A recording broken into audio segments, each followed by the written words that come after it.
I believe this is the 18th year of ASMEA's, since its founding, by Fouad Jami and Bernard Lewis, which in Judaism is Chai, which means life. And it's 7.5 years since Bernard Lewis died in 2018, and 11 years since Fouad Jami died at a much, much younger age of 68, which is, my father's life was complete, Fouad's wasn't. I met Fouad a couple of times. I met him almost 20 years ago at the White House when President Bush was giving National Endowment, National Humanities medals recipients for about 7 people. One was Bernard Lewis, one was Fouad Jami. And Fouad gave this wonderful speech at my father's American Friends of Tel Aviv University in 2012. And he wrote these wonderful op-eds in the Wall Street Journal. So this is the 5th year of ASMEA awarding the Bernard Lewis Prize in Anti-Semitism, which was established shortly after his death. Bernard actually spoke a number of times, and wrote a number of times about anti-Semitism, although it wasn't his primary. He wrote this poem actually 80 years ago, September 1945, which came out and was published in his autobiography called The Dirge, about the victims of the Holocaust. And each verse ended, "I see them die." It's almost 40 years since Bernard Lewis wrote his book, Semites and Anti-Semites, and he had this piece in the New York Review of Books. It's almost 20 years since he wrote in the American Scholar about the new anti-Semitism. And he also had a piece in Middle East Quarterly about Muslim anti-Semitism almost 30 years ago. I have various boxes of my father's publications, in the newspapers, and I came across one from May 1956, which was in the Los Angeles Times, which he wrote while he was a visiting professor at UCLA.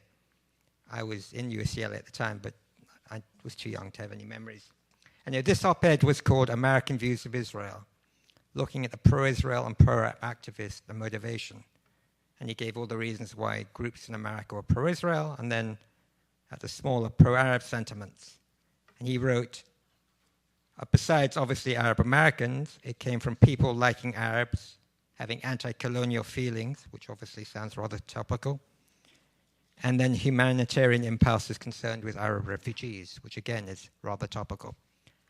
And then he had these couple paragraphs, which I'll just quote. To those pro-Arab groups in America, we may add one other. Those whose primary desire is not so much to help the Arabs, as to hurt the Jews. Anti-Semitism has never achieved intellectual or political respectability in America, at least not yet. And it's not therefore normally avowed in public by any with cultural pretensions or political ambitions.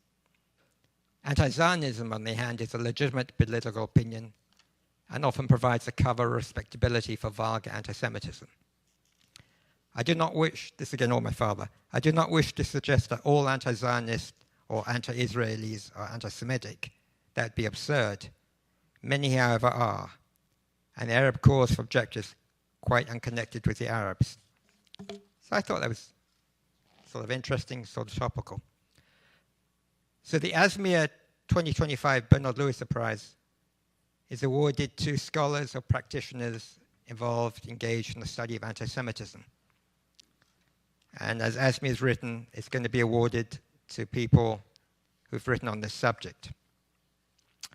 As I say every year, I have no role in the selection of the awardees. So the first of the 2 awardees is Gerald Steinberg, Emeritus Professor of Political Science at Bar-Ilan University and founder of the Institute for NGO Research, NGO Monitor.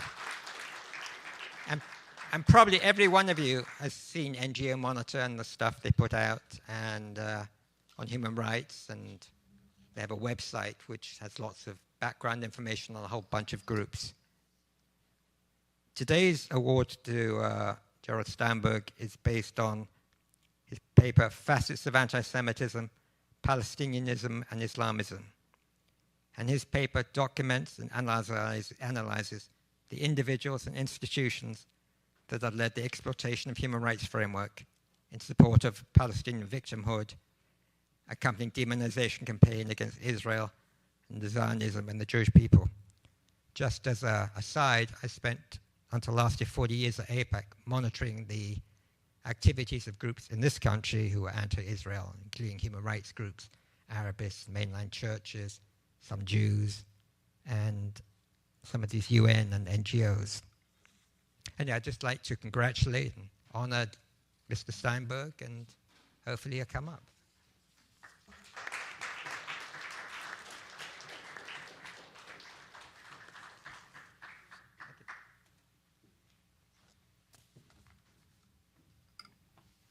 Mazel tov. Thank you. If you like to. We even had some very interesting discussions when you were at APAC, when none of us knew or could even have imagined the level of anti-Semitism that has erupted. It was planned after October 7th. So I am humbled and honored, and also, I have to say, frustrated that we have reached this stage in not just in the Western world, but around the world.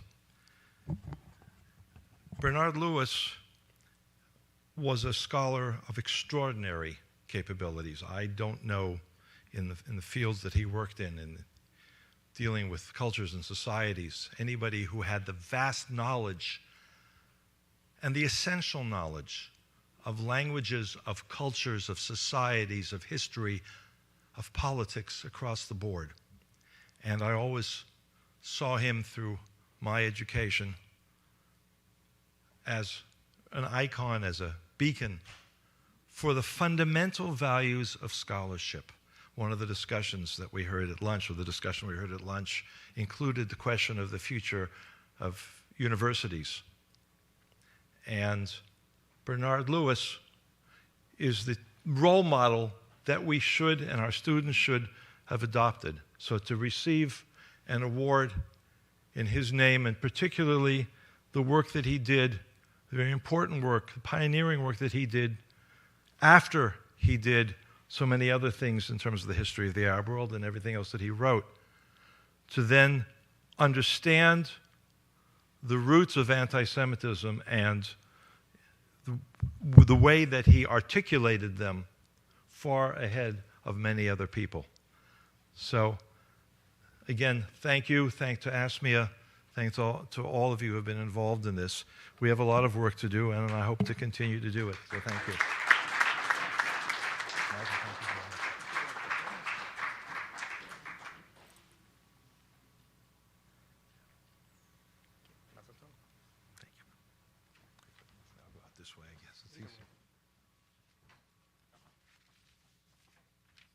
Thank you.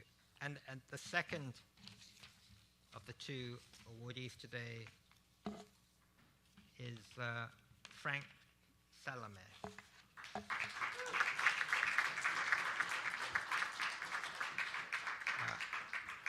Franck Salameh is a historian, multilingual translator, biographer, memorist, and a professor of Near Eastern Studies at Boston College. He's also editor-in-chief of the Journal of Middle East and Africa.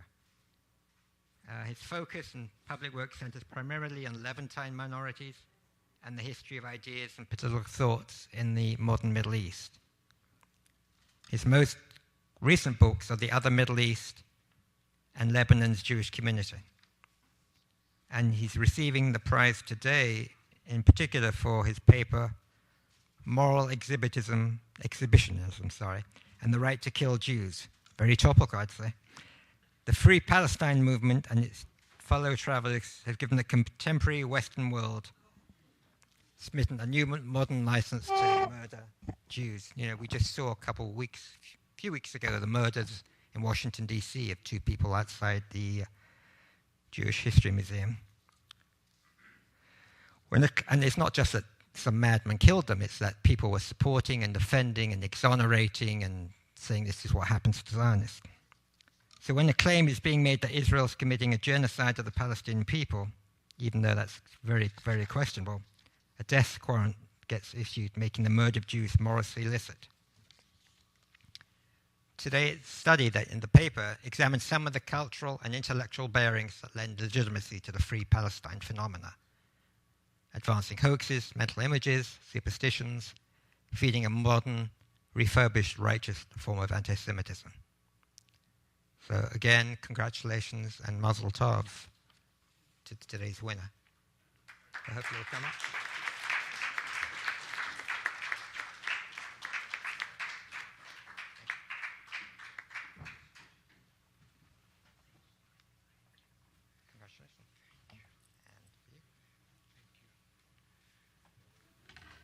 Thank you, everyone. Sorry, I've never received an award before, and therefore I don't have an award reception speech. I don't know what to say. Up until a few minutes ago, this was completely unexpected. Up until now, I'm still in disbelief, but thank you. Thank you, ASMIA. Thank you, Asaf. Thank you for this organization. Thank you to the Lewis family. Thank you to Fouad Ajami. They've always been, this society has always been. Thank you to Robert. I think Robert is the person who recommended my paper. I think this is one of the requirements that a scholar, so thank you for that. The reason why I'm not expecting this is because I'm not a scholar of anti-Semitism. I'm just curious about the Jewish people. I've always had this curiosity. I'm a scholar of Near Eastern minorities. But ever since I grew up in Lebanon, and ever since a very young age, when I began coming of age, I think age 7, 8, I had this fascination with the Jewish people. We had a neighbor who was Jewish, who, going back in my memory, died very young. The wife, a widower, would leave the house. They lived on the 3rd floor. We lived on the 5th floor. And we didn't have an elevator, so whenever I get to the 3rd floor, I would gun it and start running because the apartment was dark. I think she would leave the house and go to visit family in Beirut. And that was always a scary apartment to me because it was always dark, and it was the house of a dead person. And later in life, I found out that the family was Jewish, Lebanese Jewish, and I don't know, those of you who are familiar with the Lebanese educational system, we have a high school exit exam that everybody has to take in 12th grade. And it's based on the French baccalaureate, and essentially it's an exam that it decides the rest of your life. And so we would have 5 weeks, we called it retreat, where you would go isolate yourself. If you had a summer home in the mountains, that's where you went, and you would cram for the exam, because the result of that exam decided whether you make it in life or you don't, whether you become a physician, a teacher, or a nobody. And we had a house in the mountains. It was quite far, and my mother used to come every weekend and bring me food. I was 17, 18 at the time. And I remember distinctly one day, one Friday, she arrives with a basket of dried fruits and nuts. And she hands it to me and she says, "Here, this is from Hnaine, our neighbor, our Jewish neighbor. She thinks that, eating these dried fruits will give you energy to, stay up late at night and cram." And as my mom was leaving, she said, "Oh, and by the way, Hnaine began a novena on your behalf." Now, I don't know whether you know what a novena is. It's a Catholic thing. It's not a Jewish thing. And it's essentially a prayer that somebody recites nightly for 9 days, to a saint of the Catholic Church on behalf of a person that you want to, I don't know, succeed, get over a, difficult times and illness, etc. And that, I was 18, and that touched me very, very deeply. So in addition to her dead husband who scared the hell out of me, that gesture from this Jewish woman beginning a novena on behalf of this Catholic kid, praying that he succeeds in his final exams, sort of ignited in me in this interest in the Jewish people, this affection toward the Jewish people. And I've always had that when I went to pick a doctoral program. I've always wanted to, and I'm always told that you have this affection. Oh, it's because you went to Brandeis. You did your doctoral work at Brandeis. And actually, the real reason is that I went to Brandeis because I have this affection for the Jewish people. So again, this is unexpected. I'm still in disbelief, but thank you. Thank you so very much for this recognition. I am really grateful.